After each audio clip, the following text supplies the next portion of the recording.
In today's 1-minute Power BI video, we will learn how to make a clustered bar chart. Step 1. Select the 100% clustered bar chart icon from the visualization pane, drag the icon to the report canvas. Step 2. Select country, then drag and drop country to y-axis. Select revenue, then drag and drop revenue to x-axis. Select product, then drag and drop product to legends field.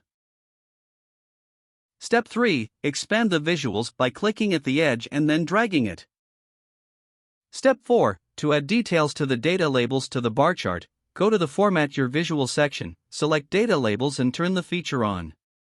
Click on Values and then increase the font size, make the text bold, change the color to black.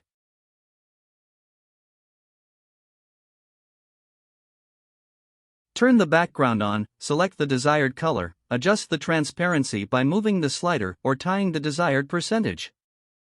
Thank you. Please subscribe to the channel, The BI Nerd.